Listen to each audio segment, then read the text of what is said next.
तर बऱ्याच दिवसांनंतर आज सकाळ सकाळी मला छान असा वेळ भेटलेला आहे स्वतःसाठी. तर म्हटलं छान असं आवरून घेऊयात आता स्वतःचं. तर वेळ भेटण्याचं कारण असं की आज आहे चतुर्थी आणि आज स्वयंपाक मला करायचा नाही. स्वयंपाक करायचा नाही आहे म्हणजे मला फक्त फराळ बनवायचं आहे. साबुदाण्याची खिचडी तेवढी बनवायची आहे.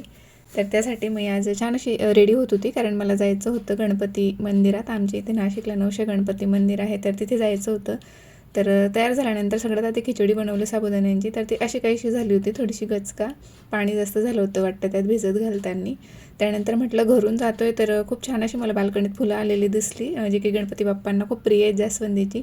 तर तीही निघताना आधी घरूनच घेतली. सोबतच एक कृष्णकमळ आहे, त्यालासुद्धा फुलं आलेलं होतं, तर ते घेतलं आणि फायनली मग आम्ही निघालो दर्शनासाठी.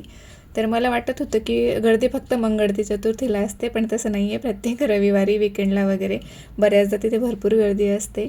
तशीच आजसुद्धा होती, कारण रविवारचा दिवस होता आणि सुट्टी असल्यामुळे खूप जास्त गर्दी होती. तर नावाप्रमाणेच नवसाला पावणारा असा हा गणपती आहे. हे मंदिर आहे इथलं. अशी इथे मान्यता आहे की ज्यांचे कोणाचे नवस पूर्ण होतात ते इथे हे अशी बेल घंटी एक बांधून जातात. तर जे कोणी नाशिकमधून असतील किंवा नसतीलही, बाहेरचे असतील आणि ज्यांनी कोणी या मंदिराला भेट दिलेली आहे, तर त्यांनी मला कमेंटमध्ये नक्की कळवावं त्यांचा अनुभव. आणि ही एवढी अशी गर्दी होती, तर 1 ते 1.5 तास आम्हाला लागला होता दर्शनासाठी.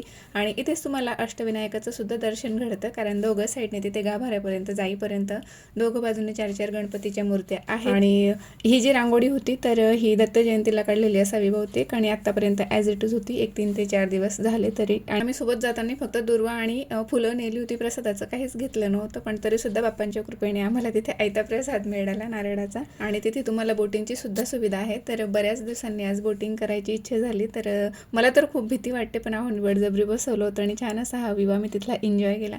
त्यानंतर घरी यायला निघालो आणि मला असं वाटत होतं की मंगळतीलाच फक्त इथे गर्दी असते. आजसुद्धा भरपूर अशी गर्दी होती. 1 ते 1.5 तास आम्हाला तिथे दर्शनासाठी लागला होता. त्यानंतर घरी आल्यानंतर खूप घाई असल्यामुळे मोदक असे झालेले आहेत, तर बाप्पांचे आवडीचे मोदक बनवले.